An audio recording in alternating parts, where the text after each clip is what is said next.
ko kore ke u whanga he whakatapu ko o se noa whaki. Kai tuku mai mua o whenga maari e ke u hupe o whaiha whakamama. Ko e taote he pongpongini pea hao sia ki kopo e vesi na e omika te au he pongpongini pea na aku o ngoi lewa ke u hao o whai ato ai hao tala noa hi a aoni. Ko e vesi la lota pea ko hao he pongpong ko toa ke telefoni o pehe maia. Ko ia mo veteki, mo whewete aki ho mo ngahi ang hala, ko e uhi ke mo ui. Ko e lotu whakamāto ato, ai tangata lotu o ku aonga lahi ia. Ko e lotu whakamāto ato, ai tangata lotu ia o ku aonga lahi. Ko e kuhau pea koe ni ke lere atu e ku ki i whakamāma pe, ko e uhinga, ko e tuunga ko e o e hanga e tau ngā ue i he ahoni, o ku tala pe ai hanga e tau ngā ue, mo lahi tau lotu, mo lahi tau kātaki. Nā ku lauhifo ane fiafi he ki Facebooka ai ki i whetala noa aki na e whai i he Facebooka.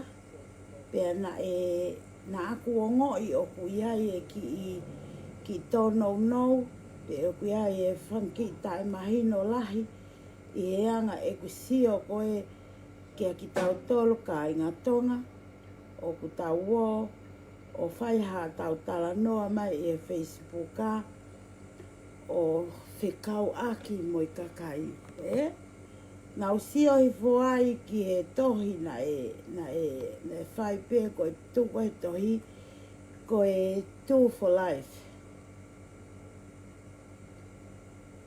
O ku i kaiwaka inga tonga ke u kawa wia, ko e mea pe ko kawa i ko politiki whakamahama, pe o ko kawa ke patoa ko a team, ai o ku take a se misisika, ka koe mea koe o ko poupou e au, ai ofa whanua, ai visone o whalele, ai kātaki lahi, ai ofa whanua, ai mo ui totonu.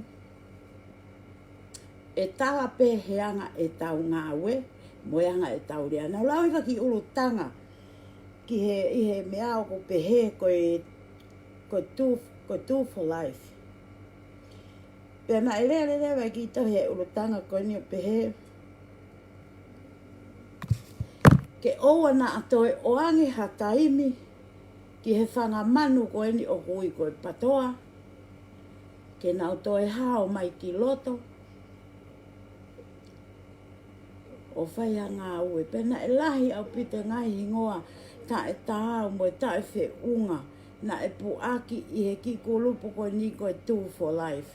Ka na aku pehe e au ia ka inga tonga ko e tuu ko e kau whai whe kau, Pe au tau maheni ko toa pe ka inga e tau kau whai whe kau o kunau mau ai loto whapapa pa kunau a koi e nau whanga sipi ke nau whanongo i he lea koe o whai pa ai lewa ke tau, Pe nā kuhu mai lewa o tohi ai i he vai ko koe hapa e kau tama koe ni me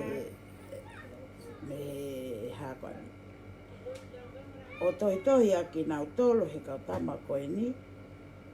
O mau ki whe tohi aki ai tu unga i he ngai fo i lea koe ni, Pako maari e mau tohi koe kore ati ka nau tolo kau tama.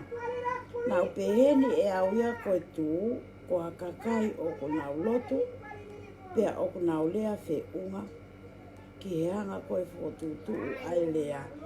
Kai lolo tonga koe ho mo omi mo tu kai ngā tonga whamore pe ko uhinga pa whamaala ala. Ko tau tolo koe ni, ko tau sino ko ke heia.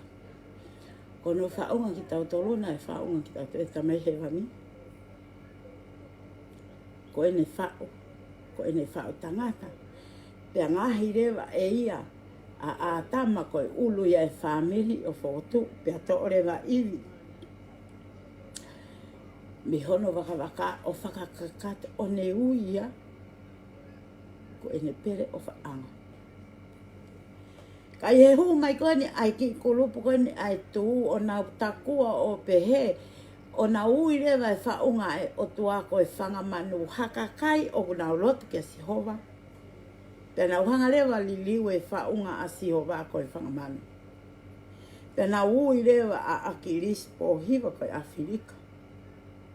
Pe i kai toe ha mea, pe koe eke koe nei whihui mai ka te au, tō kua koe ku pehe, ko i kai ke utatau mo tau tol ke pure anga ai pare mia ai pure anga ko ni pare mia ko ni pa ko whihui lewa ka te au na pehe mai na tari mai ke tala noa. Ko pure anga ko ni na tanu hala aki ai pa anga ai pure anga ka ko whihi wa noa miliona na ngā ue aki he patoa. Ko hae mea ku mou eke mai ai hiwa noa miliona ko ia ka pau ko uhinga ke hiwa noa miliona na o mai ko tokoni asia ina. Ko hiwa noa miliona ko ia e ku mau. Na e ave ke tahine pilini sesi. Na kai ke ngawi aki he patoa. Pena e si pe kia akirisi o kia e paanga. I he lepa ai kakai ko hola i e ngawi. Pea neongo nei kai ke whai hato koni ke hangi ko ho mo lau, ke whai e tanu hala, mo e whai e ai fo soa, mo e whai e lotu, mo e mea ko iana e whai he pi e mako e ni, ka ke mo i loi he ahoni ba mo mahi noi, ko ngā ue o whai he pi e mako e paanga pe ia ai kakai, o ku whai aki. Tau tala noa maa pe, pe tau tala noa, ke ta tau mo ki ves lau loto ko hau he pongpongin ka te au mo fevete aki ho mo wanga hangahi ang hala ko uhi ke mo ui ko loto whakamaato ato ai tangata o au ngalahi tau loto te tau loto pa te tau lava lewa ke tau whakatatau e pure o tua pa te lava lewa ke tau whakaapapa e whau ai o tua o tala ia i he tau whaunga loto. Papa koe ia taha ia e hau ia tala mai o koe awhia mo Sihova ka ne ui e whau koe a Sihova koe whanga manu. Koe mea pēa o nau anga ki ai. Koe ngā ue pēa o nau o hake moia. Koe mea pēa o nau whai. Pēa o whoke pēa ai ngā ue koe mea koe au whoke pēa ka nau tōle. Koe nau mea koe nau puaki. Ko mea ia ko kai ke tau, ai ko mea ia ko po be ka kai una hangi ha whanga manu. Sai. Ko mo mana wa he ke pure anga e patoa. Pea mo tala ko longo ko mo oni. Ko mo oni au pito ai longo ai patoa. Whakalanu e patoa. Tui te unga ke ai patoa. Ka te whoki i he anga koe ni ke uhanga o whakamatala mai me i he taimi pēna e ke lau maari e ai a Akilis Pohiwa. Nai osi whainga pē ai kau pisnisi ai patoa koe ni ke kamata pē ia he kei mo ui ai tangata e ki a Akilis Pohiwa. Ka nei kai ke tāri a Akilis Pohiwa. Na e whātō nou ai ngā ue a Akilis Pohiwa i hono taimi i anga he tawha aki koe uhinga ko ene whānau. Whānau ohi, whānau omi ke whāmiri, Tau whoki rewa heni ki a Siaosi. Na hu mai pēa Siaosi ki he patoa, ki he poate, ke kulupu ene tangata e ki. Na hu me pēa Siaosi ka ne fuafua mea pena ne tau i ke tuka māteni ki tu aku more pa angala he pure angala miliona he ngai pāteni a māteni. Whātotolo kātoa mea koe a loi koto kotoa i kai hafo i mo oni ai taha. Ko hea no hinga na e whaua e Siaosi ngai futalo tai ofa pehe ka māteni. Ko hono uhinga he koe mea na e tuki mono nofo ake e tu iwata mo pini veni. Mo tirila. Koe kau pisinisi a koe na nau whainga koe ka akirisi. Ke rere koe nau pisinisi me koe hirika na kai ke tari. Pea sai. Koe tau whakafuafua he ni ko malolo e tangata e ki pea ko whiri lewa he e koa te he poate ai kaka ia se misi sika koe taki ia o e poate. Ko ku whakatotolo mai e ni whakatotolo mai ai anga e whanonga e huma se misisika ki loto. Na e kamata. Na e tangata ngā ue aki e akirisi. A se misisika. Na kai ke huma ia se misisika ia ki he pure anga o huhanga tonu mai peo hao pure anga i kai. Na e omia he tangata e ki koe talu e na whiohi. Ko se misisika na ne hanga o toko ni ilahi e tangata e ki koe ni. Pea koe mea kotoa pēna e whakaha e akiris po hiwa ka se misisika ka ne whai. Na e whai be se misisika o whakatatau. Kia tūtu uni na e whai kia.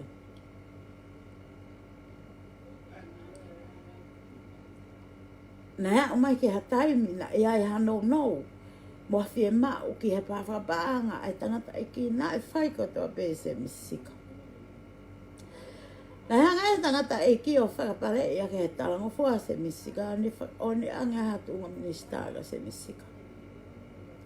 Na i kai kia ha taimi e pehe se misisika o koe ne sirini pea wheinga ke ne to'o ai tu unga o tangata e ki pi e mame rutunga ka. Nane kei mui moi pe a se misika. Ke tuto oni na e whai e a krisi. Pea upe ki he pekia a krisi. Oku kei whai pe a se misika. Ne whoaki ki ai ke ne hoko ato e ngawe.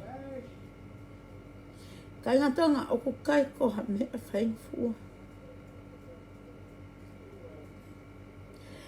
Koe palo palema o e patoa he ahoni, he koe kakai koe na nau ofa ia akirisi. O ku nau fie mau e nau tolu ke toi whakalere e se misisika ai po a te o hange koe lere a akirisi. Ka mo whatonga yange kakai koe two different bodies. Koe ongo sino kehe kehe. Pe kehe kehe pe na ngana whakalere. Kau whaka eke mai ai mea kotoa pea kou tangane ia se misisika. He ahoni. Pea he kai ke lava e taha toiri riu. He tala mai a hai mo hai. Kou kei peti ia pea se misisika. He guneongo ai heke takai holo a siausi. Kau kei ofa pea se misisika ia siausi. Whakahatu e se misisika a ene ako o ku neongo o ku fie mau he kakai ke naulere he whounga a akirisi kai ngā tonga e kehe pēna whounga ka tēna tatau pehe o siange. Nai pure i whakakatoa e poa te he kakai. Ko hono whakalea koe e misisika koe ni. Taki taha o ko hono wahenga. Mo takitaha whoki ko mo wahenga. Ko uhinga se misika. Mo ko mo wahenga he mo ni te ke sāpate. Mo tala noa, mo po whananga, mo inu kawa, mo hepi. Mo wheo he ka mo oki uta, mo alu. Kia te au moyanga e ku sio. Ka pau e tau mao ai tala ngofua. Ko i whai ngofua pe ngā holo ho tau waka. Ihe mea kotokotoa. Hau whaka si ao se tai nimi o talatka se misika ko fie maa teni ke tuki tua. He? Kai ke tarea se misika.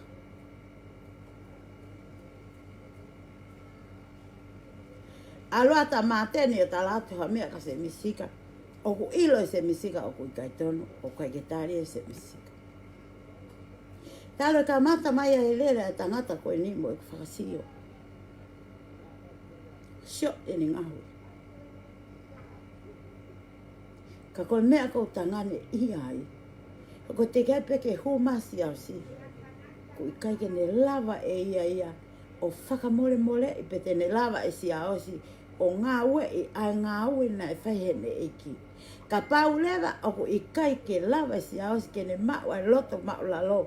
Ke whakaongo ke taki kia se misisika. Mau amanaki i tene lava whakarere tonga. Na ue. He te ki ai ke lava e si ao si ia. O whai tutuni a te iape. O te ke lava si ao si a ke ne pāsi. Ha mea o kune whakarere ke mahino kune whakarere. Talupe ne hu ki loto mo ne o me kakai ko vio tuki pa tuki a ke ne tangata iki ki nao hu mai ki loto. O ko kei whai pēsi a o se tai nini. Na mea koia. Nau whanongo he lea a tilila ta moia me Amerika e ne pehe ka pau te tau whiauhi i e teti politics. Kai kia tahe te noa vai a tilila. Koe mo oni e mo oni. Mo oni a pita tilila ia. He kai ke lawa i e taha ia e teti politiki a tilila. He talo e tu namo maa mani ka atoa. E ke lawa e taha ia e teti politiki a tilila. Tilila toko taha peo ni lawa. Leo ngoai a te hua ki wa kona u whi mapaki ka koe e teti politiki a tilila o whamena lahe. He? Koe taimi koe na e fua alo e koe a siaosi koe alo e koe a siaosi koe ki Amerika. Na e whio hi pea i a siaosi ai. Mo e kolupu koe na tirila. Na e hua siaosi ke ministana tau e ke atu ki ai ai mea koe na alo siaosi o rea i hoi. Ai tokoni e hiki e kuia ki tua. Ai koe ne huka tirila. Koe hono uhi ngā he waruia he whoro he mea ke of ke masiva aru e ai a moe ha mea fo mea koe na rea ke siaosi ai. He? Ai ofa ke masiva. Pea eke atu koe ki ai e ngā ue koe whae tirila mea koe tarea siaosi nai whai o ku tau tatau pe o koe te hake ke he. O ku tau tui tatau pe, tau patoa tatau pe. Tai nimi o ku whaka ikai i mamahi e siaosi na ikai theo hia mo tirila. Na e alo siaosi ki Amerika, na e a ua ia siaosi ki Salt Lake City. Na na uiai whakataha pe mo piveni mo tui wata. O koe ke lava ke nau ma wahe, he koe whanga ki, koe ki kau ngata hu kona u toru no ata mai e siaosi. Ia mea kotoa. O hange pe koe oku lau, na aku hui kia siaosi. Na iai nai haani i nasi nai ange e piveni mo tui wata he kaswhiki. Paanga koe kaswhiki. Ute e ne tari mai. Koe haa nai ai mea o ku mahu inga ange kia siaosi a tui wata mo piveni. I he ngā ue na e tuku he ene tangata e ki ke nofo he o tō koni kia se emisika. Pea mo māteni, o toi ngā kau whawhawhonga. Lahi whoki e tau whihanu ake a honi koe pehe ko kehe, ko kai ke awe mea ke kakai ka whikau ke whoki whakawāhenga. I he taimi koe na uta utu ai o sio koe ke alu whakawāhenga, pea o ilo le vai. Koe taimi koe o ko ngā ue lelei ai ki hoku wāhenga, o ku ilo ia mei tonga kotoa.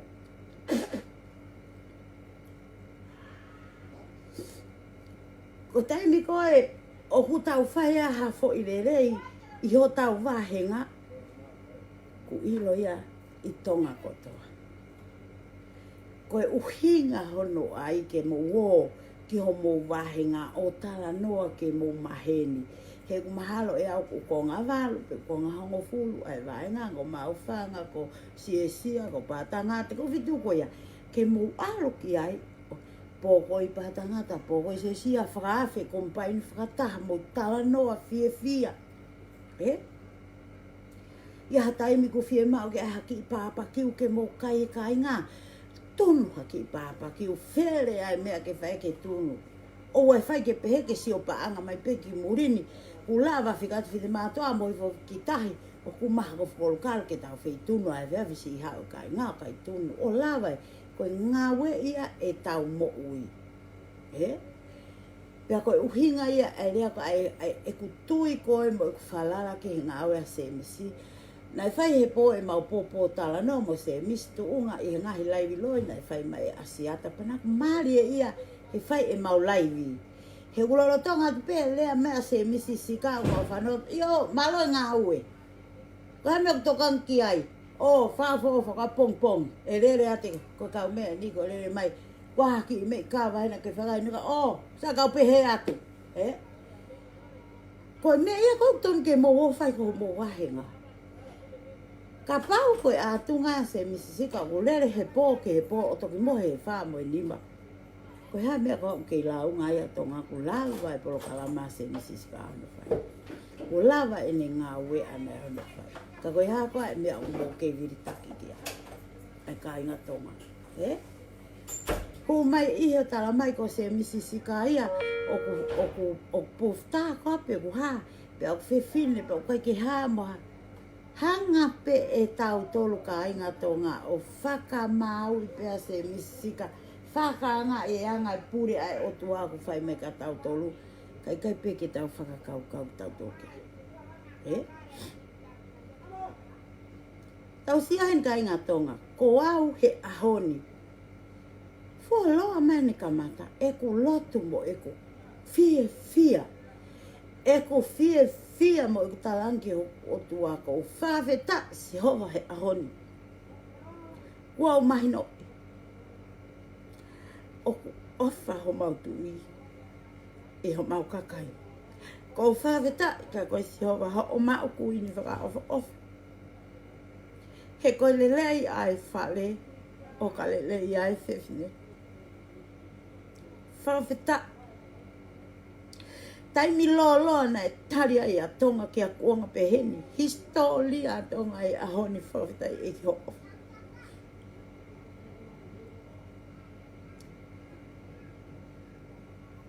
Nā ke ngauhi a kuini whaofa. Whaofa i tu, whaofa i loto. Ke ne hoko ko ha kuini o tonga. Pe oku ai me tahine princess o perfect. Neango ko whanongo o koe ai haki i palopalema i he princess i. Eki. Tokoni atu. Tokoni ki whare ho mau hau. He oku mau monu i aha mau o hatu. Oku ne tu umai o fola. I don't know ai puri ana. I don't know ai kau whakalele whonua. He? Ke hatu ia e ha ere mai o ne fola hanga tonu mai. Kai kewa pe loto i kakai. Kewa pe loto i hou eiki. O nau tala pe nau tolu. Koe uhinga ko toa mai rea ko toa ko ia ko rea ke patoa. Nau ke kewa mai pe o ke whai pe ai mea koe o nau tala o tukua ki ke patoa. Kai ngā tonga. Tala mai he e vesi o ahoni ki ati ki tau tolu. Ko mou whewete aki. Ho mou ngahi anga hala. Koe ui ka tau mo ui. Ke tau whewete aki e tau tōno nou ka tau mo ui. He kua osi vete mai a whare lahi. Kua vete mai a whare lahi o tāpa tonu mai ai tōno nou ai parapalema ai lao ai mea koto ai mea ia koe o kuviviri ate patoa ke whakafoki mai purianga kai whakalelei.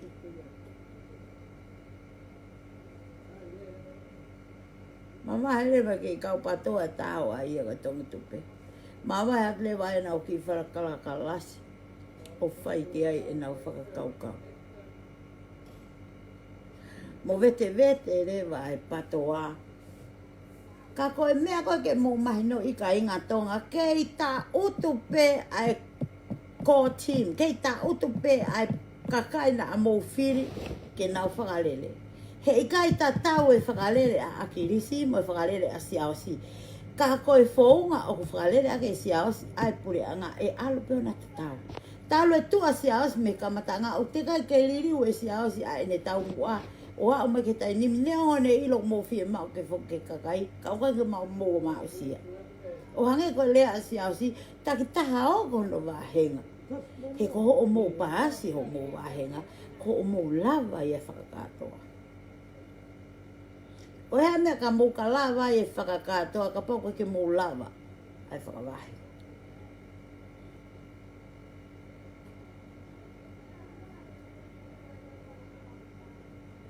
na e ongo kakai ka akirise e kohiri, he na e rea pe akirise ke kakai pa na wongo, ai whakakatoa, ai mea koia, Pa na e tu akirise te nuka o ne tau i ai to tono ai tangata. I kai toi kehe ia mo tu wana a se misisika. Ko tu a se misisika ko mea kota kotoa pe na ane ako mai me tangata eiki. Ka koe kiri liu si sipe, he ku hawe kuonga mohono mea. Hawe kuonga mohono mea.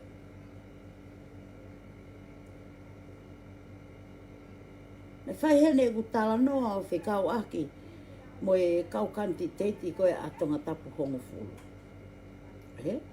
Na tu o whaka tonga tapu hongo fulu, na anau mo ui aki alano mata.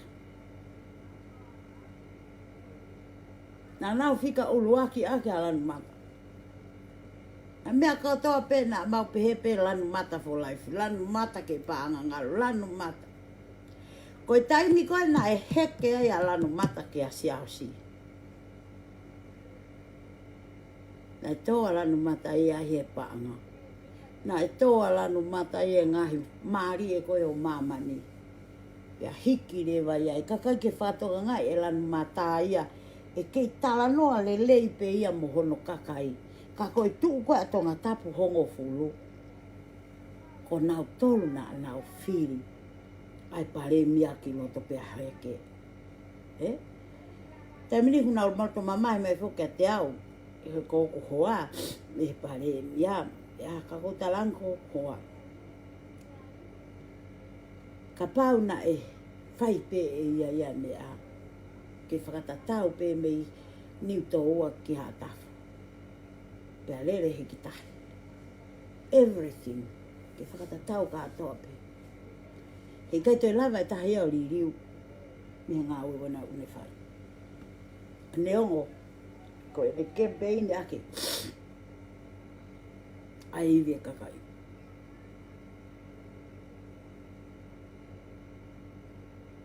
Ai pe langa holo. Pea toi konseti pe, toi ai pe ia ke nau taritari, ke whakakawenga ai kakai.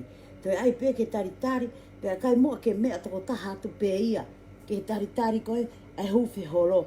Kai os katoa te kamunista hano o atu. Toi ngahi mea kai, toi ngahi pola, toi ngahi koloa.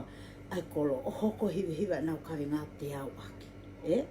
Paka pona e tānaki pe u koloa ke ai nau holo, e sisi pe paanga ina whambo. Osi ko ia pe whai ere are vai, e whua ke atu, ai hakoani, ai wari tātai totongi, toi li riu e vai, ka. Ko e te hupe o taki, ke tātau hoto ngutu, mo hoto tuho, ke rea hoto ngutu, ke tātau pehe ane a whi moe ahoni, o te aike kekehe, e te rea koe. I kai peke whātok ngai he kakai ia, koe uhinga ai tō wholofola, ko hono tāta wāre ai paanga. Mo hono tā ofi e business whakatoko, ai business ai tonga. Kai whaka business e ne poi a ngai o kai tonga ke poi business. E talo e ku whekumi ke hataha ke hu mai o kau i tonga tapu hongo fulu. Pena whanongo pe, I he hanga hono tuuaki mai o ha whewhine. Ai ko wika kau fusi. Nā ku loto pe. Kore ke e ki ka pau koe toko taha tāwe ni. Ka pau oku mo oni e ongo ko ilo kia wika kau fusi. Pea ka pau oku mo oni e ngahi tala noa oku hau heo pe. Whikau aku mo wika kau fusi. Eki. Mau whia mau e ki tonga tapu kufu. Pe alo e ko whakakau whaka eke o vika pe au ilo ko vika na e tupake i pokotala. I haonga mātua masiva. Masiva oea. Pe alo ake lahi o vika ko vika o lai tata me whiwhine. O hoko a vika ko hatu unga whare e whame. Moho a vika he mo ui masiva. Moho a vika he mo ui ofa. Moho a vika he vahe. Moho he mea kotoa. Kau whanongo koe o koe ki Amerika he taimi koe. E kai ke whakasido ai e vika hata haneo ne masiva. Na e tuku taimi he aho moi po ke tari ake kakai pena ngea a tari ake kakai nau alu. Ko ngau a vika kau fusi. Taimi na e whai ako ai, na e whakatau wanga a vika kau fusi e ne whai ako. He whitu kotoa pena e arukia. Au whanongo pena e mau whatongia ki e Palestini. Na e whakalotou lato pe. Na e tala noa, koe tala noa i mai pe lia. He kakai koe. O nau ilo a vika. Tikai ke whitaurua ke au mo vika. Pe au lotu i pe a whakapapai hoku loto ke ulea atu tonga tapu hongo fulu. Koe minesta ia i nove mako vika. Kau fusi. Koe whakamore pena mo pehe. Koe uhinga he tonu ke upehe, koe pihe mahe ko ho mau tolu, ka koe kai. Whi mao ia kakai ofa, kakai ngā ue, o koe ofa ke tu unga he mea ku ofa mea ki mea kakai ke kai. Ho ofa koe miho ni ma, ofa koe miho kato pe koe o ke ngā ue i. Koe kakai whi mao me ke nau mawhakarere puri anga.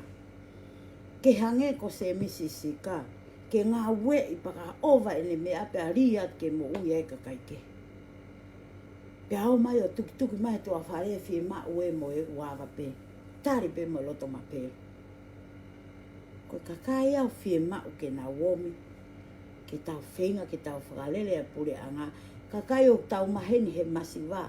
Kakai o tau maheni he tu tā maki ka tau ofa pe. Kakai o tau maheni neonga tau whe amoa ki ka tau kei. Whetong whaki pe. Pe ako ia. Neona e toki whakahaa vika. He pō tūsi te kape koe. I he whakatahana e whaina i manuka. Ka kou whakaweta i ka sihova ulau maari e. Moi a kotoa peo ku ia te au. O ia te au. Malo eke tau tangata. Malo a whatkakai. Ke whakalele ake ho nau tofo. Kai ngā tonga tuku e tau whihi a. Oe ai e tu pa ke ui e koe kalasko koe ka whanga manu pe au e koe whanga haa pe au koe whanga Awhirika koe Tongan iau. I am a Tongan. I am proud to be a Tongan. I am proud to be a Tongan.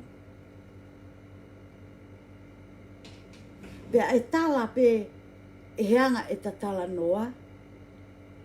Ai koloa na ta mau me ta matu a. Kai ki utaka lako malo mo si hova e tangi ai eki. Tokoni mai a te au. He oku pala ku hokuanga. Oku kovi e whakawhia ngai. Oku ta e tāu e mea kotoa. Koe masiva au. Whie mau ke ulanga hake. Ka koe ha e ku mea e whai. Mea pe tāko kore ka koe tūro eki. Ka ke ka whuaki mai ia. Whuaki mai e o whaka te au kai lava. Ke umana ia e tono no a hoku kaunga api ka te au. Te meni ko snap. Pea ko ita pa ko rea. Pa kone ospe ko ia. O ko toi tāpe ki toko tā ko ia. O whaitara noa ki ai. Mo mea ko ia. Whai e whanofo ki eua. Toko ni ki eua. Kai mo ilo pena ia e ku toko na whai ki e ua pana ngai fo irea mana e si lawea e kainga me niua me kainga me e ua Pena e tā mai au mata pūre o ne eke mai ka te au pe ui ai ha whakawhia ngai. Ha ane whakawhia ngai. E kai whi unga.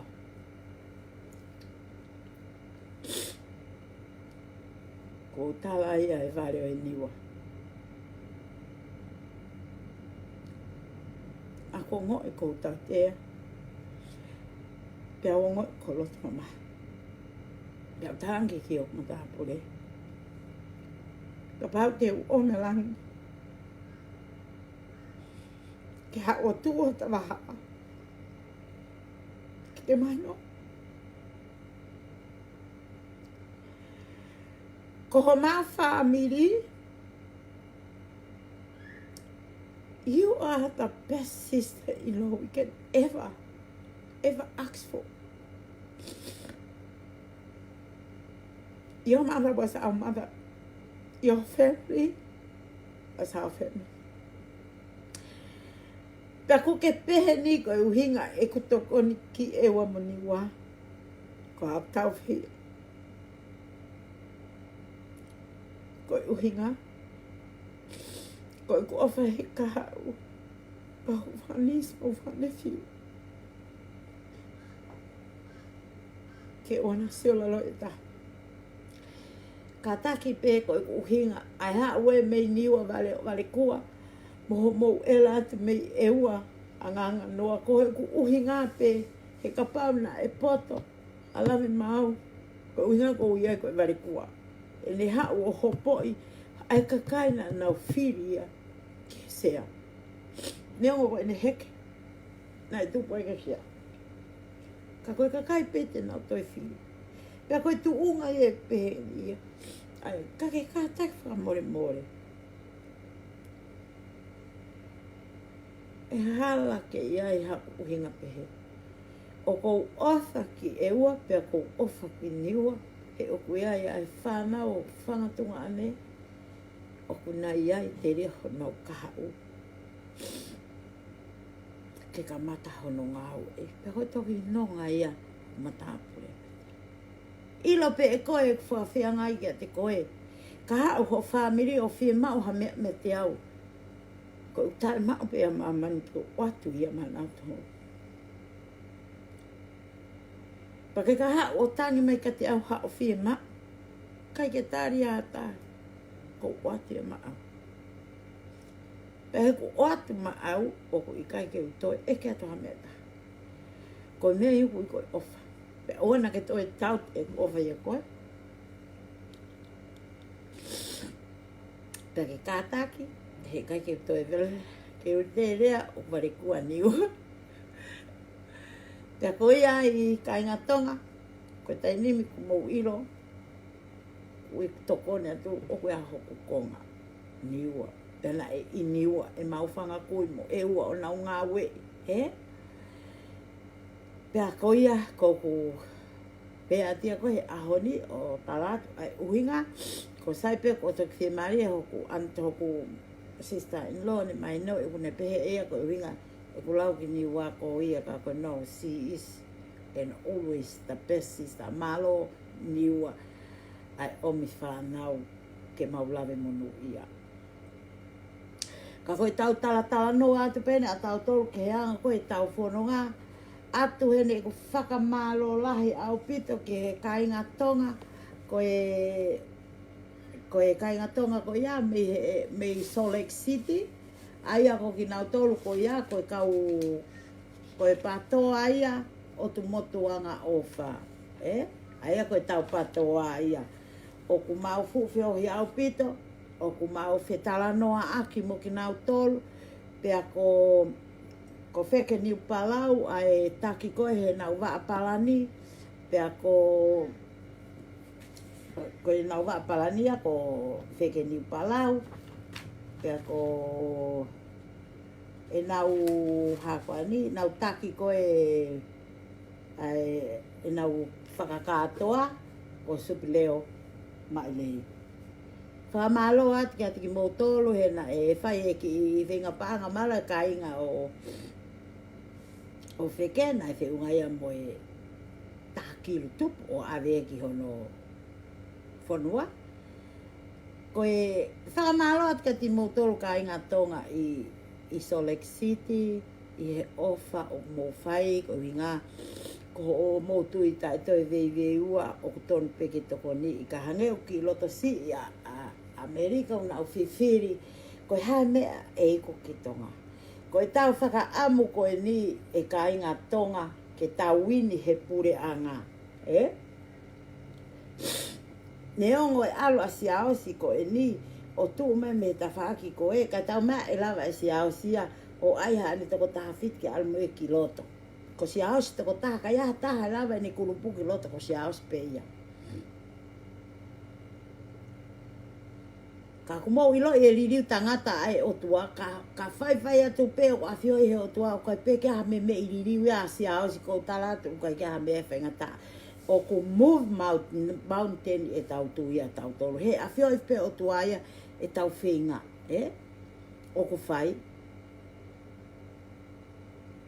Pea ko whanongo he pehe he ihi, o hange o ki whai e hoha ki he tuu, te riana to e hoko mea e tahano taha, he kai to e lava ia. Pea ku kai ke lava he e tuu ia mea ko ia ko tuu eo nau teunga whakawhine mātu a peki nau tolo wari lauta kai holo ai. Pea o ku kai ke nau lava nau tolo ha mea pe heke whai mea ko ia ku nau poto pe nau toi whakamata mo sio pe moto ke au nau liriu e nau tolo e whai o tua ko whakamanu. Pea kou kore at ka tiki moutoro, kore at ke he take tū, ka tak wha more pita pua, toki i ako i anga hoki i kakai o kore ang ka nau tolo ke, ua e whakakalakalasi tangatahi koe whau ia sihova. Ka pau moutui o tua, to o e whakakalakalasi, pea to o e ai whakamanu ki mo mea ko ia me o mokulu. Mo tala noa maape. Mo tala noa maape he anga e whaunga e tala noa. Kai o ai ui e koe whangamanu, ui e koe kau Awhirika ha, ui e koe e mo i loa koe mo lau koe ia. E whoki at pia ka mo tōru. Mo tōru pe whoki ati kia. Ai ngā ui koe ia. Ko a ui e he kōhiri, kōhiri o ko my God. Kōhiri ako nei kai kia anō. Ori o nei taha. Ka mo sio ke ririu tangata ai o tua kō ikuna. He ahoni. Kua uha o taratala noa lere, o kui kai ke u follow up, he tō onga koe ni hange kōli la ke kapkape e kakai mea kau lele pe te mupapahia mo toro noa mai. Koe kurere pe a koe ni. Tau lotu ke lahi ka inga tonga ki tau pure anga e patoa i Novema. Pe tau foki mai o ngā ue whakataha o whakalelo tau pure anga. Tau tuku ai loto tau whihi a, tuku ai loto i kai ke sia ama loto whihia ke toko taha koe me toko taha koe ka tau lot ke he otua ke o mai haka kai to tonu ke tau ngā ue whakataha he e omi pehe e kia. Mo ilo mea ku saia e tau longo a he ngahi ahoni mo i toi hū mai a kau whafofonga fo o koe ni ke whiri. O kuako i ki tau tolu he e tā uni ke kau whafofonga ke nau toi toka ngānge. Nau toi mahu ingange i ane he kakai. Nau toi ane. Koe hako lahi. Ngai mea lahi, ku hako lahi ka ki tau tolu ngai au ni ka inga tonga ke tau ke ha tau mata. O oua na whai ange o ku tau tupe o whakangari kai. Koe lere ati koe ni ku hao e taimi mohono mea. Everything happened for a reason.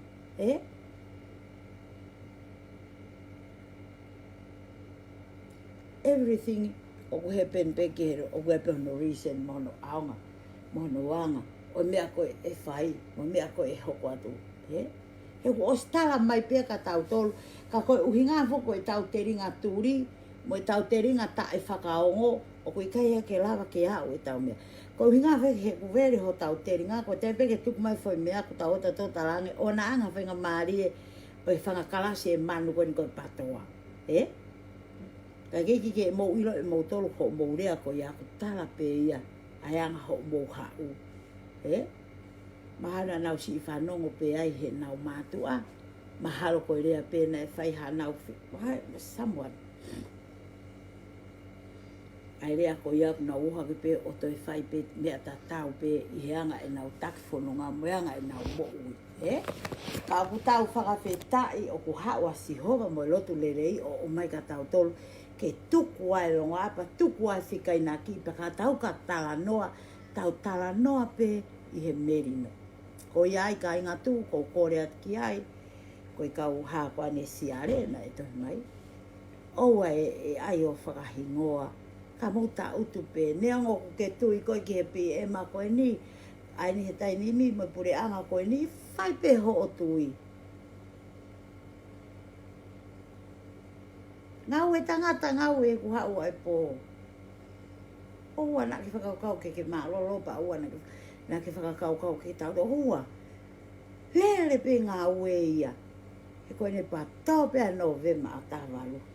Pe a tau toki mapu hoi. Pe koe tau mea lewa e whai ki ai. Ka pau he haua a novema. Koe whiri o ku hau ki ai. O ku mau he pato ai pure a ngā. Koe tau lea ko ku whai whawhetai si hova. Ho taki whanua o ku whai. Te kaha take au toai hala. Kei tonu pe. Ko tau a pe koe tataki whawhi hala aki. Ko no uhi ngā he koe taki whanua ia si hova o ku pure clean. Ko taua ia o ku iai ki whanki lere pe he takaio. Pa ko iai ko kore at ke tau tolu ka inga tonga tau lotu mua ke lahi. Pea whai e tau rerei taha tuku a mua tu e hu mai o whia ke patoa pa tu patoa toi hua toi whia ke tu. Ka tau lotu ia e ongo whai ke ko ia e ua ko ia ke lava ke na hoko. O tahape, tau whewete aki, e tau ngahi ang hala.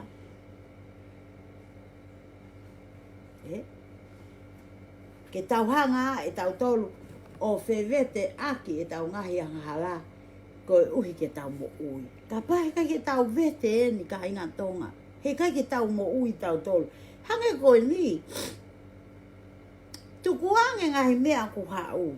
Hange ko afki mo ngā tukuang, let it be. Hange ko tahine princessi, let it be. Time will come, time will tell.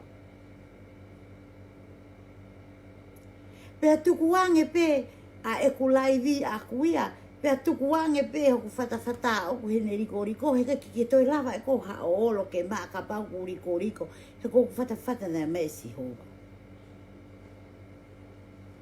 Pai hei tiki toi lava koe o ki hau ko kirini ho fofonga ke uhine hina hange ha pālangi he koe kiri e whia ngea o koukonga haamoa, o koukonga fisi, o koukonga tonga. Pa te tau whiu tau tolo hono whinga e kirime a mamani ke olo aki tau mate ki mamani e kei pepepe ia.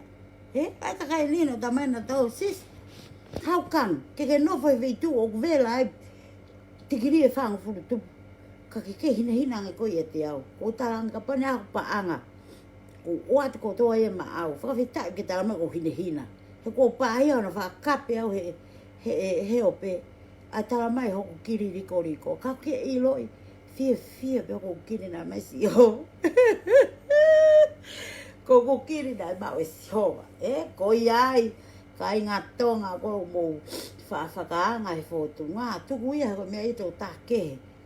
Tau ompe tau tole le pehe ngai tau tui tala e koe ho tui tala ho tui pe aska pe tau no foada ha ope ki no ve maka pai pe mak pure anga pato ata hipi re kata hua to nga we e pure anga pe koe ua ki ai fa pehe mo tole ka inga tonga ke mau tapuni mau to no foi muri tu e mau fie poto at ki tonga boila ka inga tonga ka pau na e pehe na e malava ka pau nai pehe nai malava ke mau kole mau tolu a ka unofo a seria ka nusila ka Amerika ka fetu ke nau kore ko nau pure anga ke o mai mua e mau whanga whae mau whanga tamai mau whanga toko waki murin ki hen ke mau nofo kai tuku atu a tonga ia ke nau langa pe e mau tolu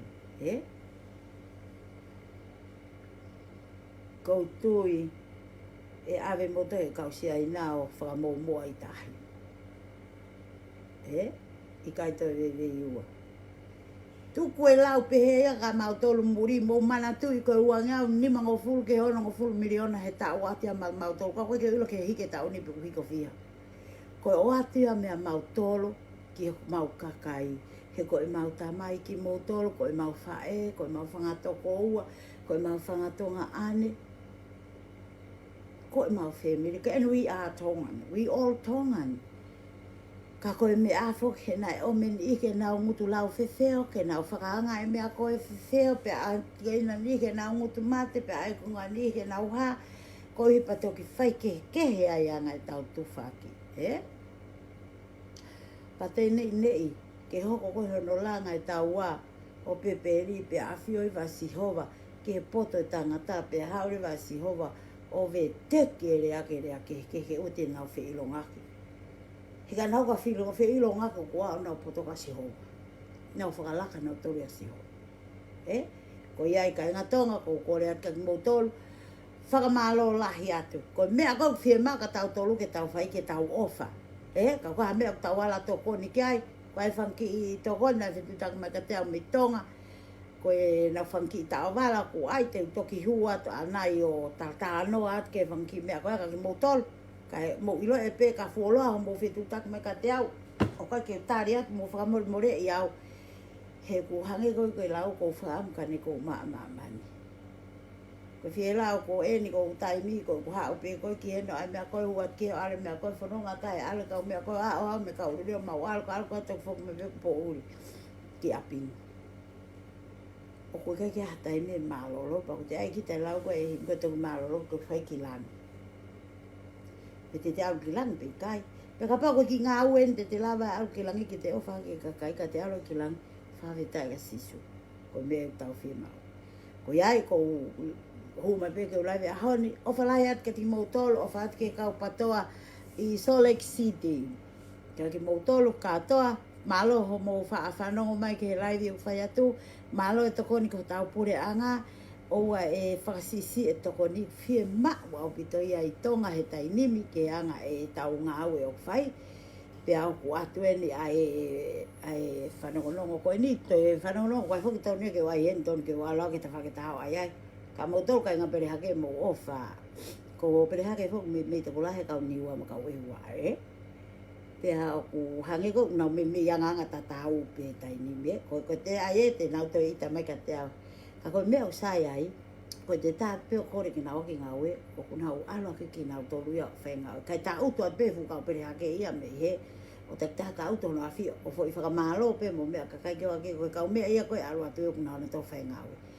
O whalat ka motol ka inga me pere hake kotoa peo mo whanongo atu, o wha peo kulelelele tau ngā ue, mo wha mai a kai toki kumea taha me sini heu sima. Ka alewa ke toki whainga maari e kai toki o ataha ki me sini ke whai ako mo heu sima I tonga. Nā malo, tu a whai ki atu. Amen.